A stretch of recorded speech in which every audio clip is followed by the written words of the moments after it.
Hey guys, welcome back to Squirrel's Woodshop. This is Danny, and today we're going to do something that I've never done before. We're going to use AI to help us build this. Now, I know what you're saying. Did I just say thin? That's like a combination of thinking and saying all in one. We'll go with it. I know what you're saying. That it don't look that complicated. And yeah, it's not that bad. But I've got a flower pot, that's got to go inside. So, let's ask ChatGPT exactly what I need. And hopefully, it gives me the exact measurements that I need to cut this wood to make it happen. I give her all the information that she needed. Like, how many pieces of wood I got, what size the inside needs to be, all the information that I could think of at the time, and she gave me a whole lot of information on how she figured out what I needed, but then she also gave me a summary of cuts. 8 pieces, 3 inches outside edge with a 22.5 degree angle on each end facing inward. Now, I don't know about you, but I don't believe I could have done that in a matter of 2 minutes that it took to type all that up. No way. So, we got all of the information just like that. All we had to do now was to start cutting. Okay, little side question here. Does anybody else say thank you to ChatGPT? Or is it just me? And, okay, here's another question. Is it a she? Because I've been calling it a she.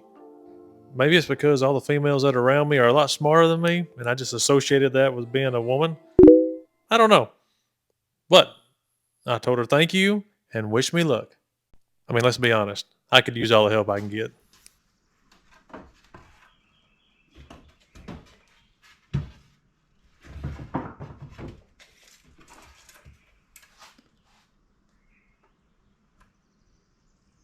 $5.25. That's too big. I just need 3.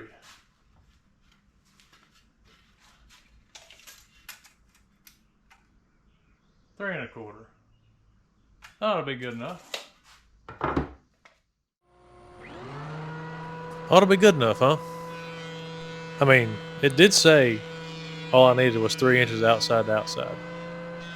So all you that are not so good at foreshadowing, I'll help you out a little bit. It doesn't work. For some reason I thought I needed to whisper that so I didn't hurt AI's feelings. But on the other hand, it looks like we got plenty of boards that are 5.25 inches wide. I mean, just in case I might need them. So we planed these boards down to a little over 1/2 inch. Then we took them over here to the miter station and started cutting our lengths. Now these boards had plenty of nail holes in them and what I'd like to call seasoned wood. And not the seasoning like you would a cast iron skillet, but more like it's been out in the elements for many years, so it's seen many seasons, fall, winter, springtime, and summer. So yeah, this would be that seasoned wood, the second one. Definitely not the first one.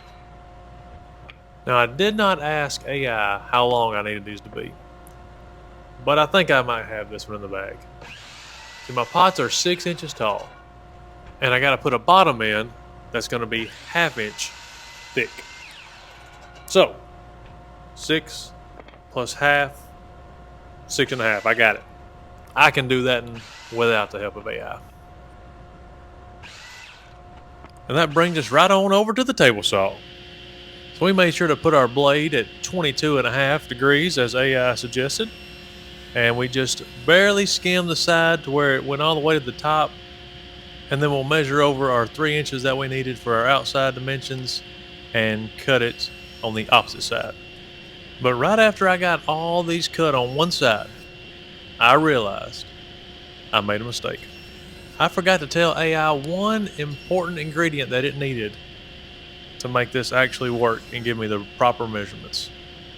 I forgot to tell it how thick my material is. So I quickly reached for the phone and asked her if it would make a difference. And sure enough, it does. So instead of the 3 inches outside to outside, I needed 3 inches on the inside. And can you guess what I didn't have room for? Yeah, it was the 3 inches on the inside. So I went ahead and cut all of it down as tight as I could get it to the other side. And we were just going to hope that it would somehow squeeze in there. 3 1/4. That'll be good enough. All right, I'm going to be honest. That's a little tough to watch because I just knew that was going to work. And I guess it would have if my material was a lot thinner. But anyways, this is where we're at now. We are doing some serious struggling to get these things dry fitted. And I've used this rubber band technique before on a couple projects. And it works really well holding all the wood together. But I'm pretty sure the pots were smaller or I had a bottom in it already. Whatever it is, I did it different than what I'm doing right now because it ain't working at all. And if at first you don't succeed, go get a stick. Okay, that actually worked better than I thought it would. But it worked, and now we just stick our pot in. Okay, that pot's got to go inside there. We'll worry about that later. First, we're going to glue all this stuff up.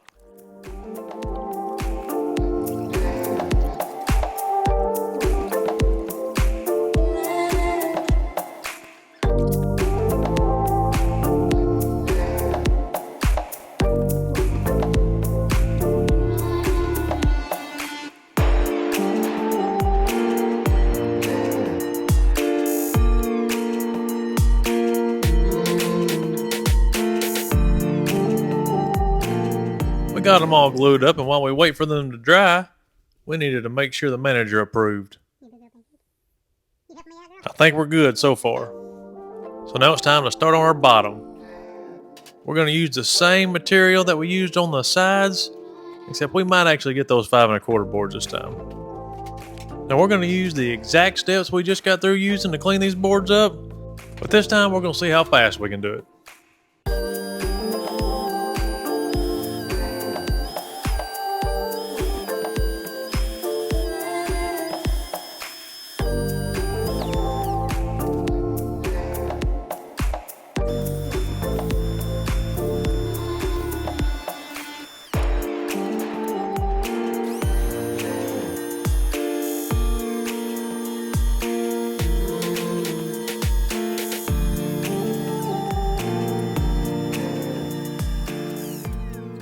Whew!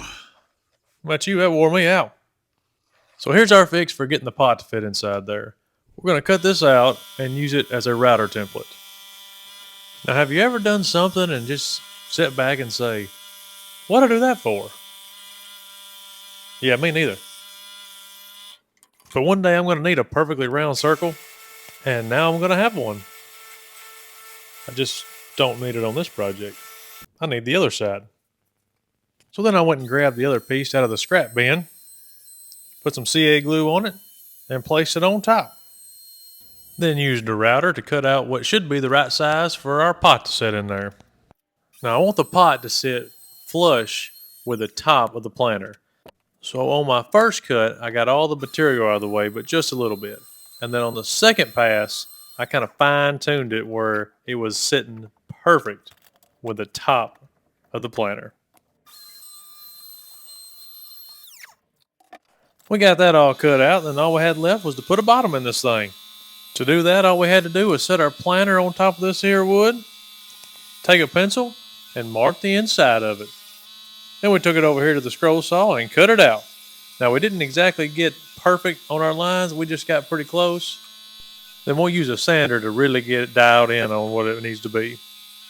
We're looking for a good tight fit, but not too tight. We're looking for that baby bear fit. Not too big, not too small, just right. Give it a little test, make sure it fits. Then all we had left was to glue it up. We're using your original Type Bond glue here. We're not looking for anything real strong, and it don't have to be waterproof, so it'll work perfect.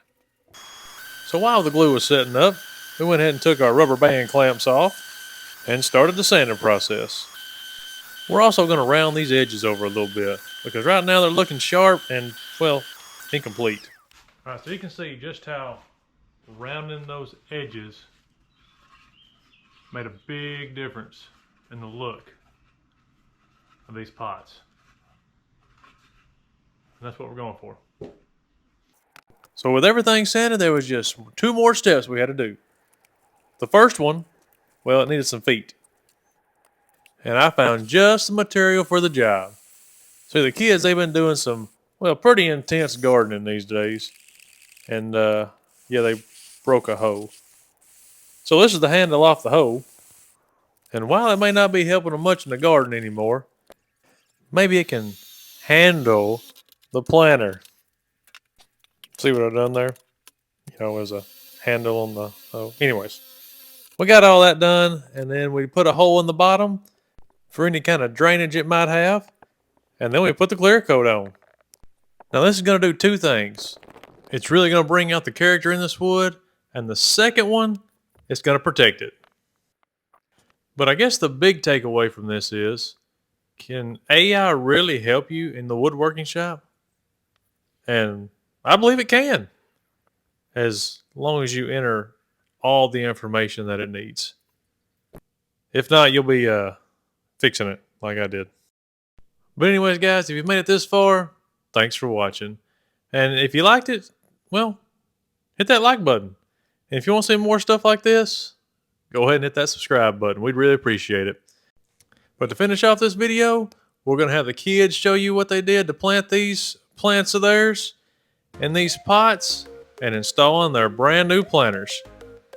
Anyways, guys, thanks for watching. Don't forget to like and subscribe, and God bless you.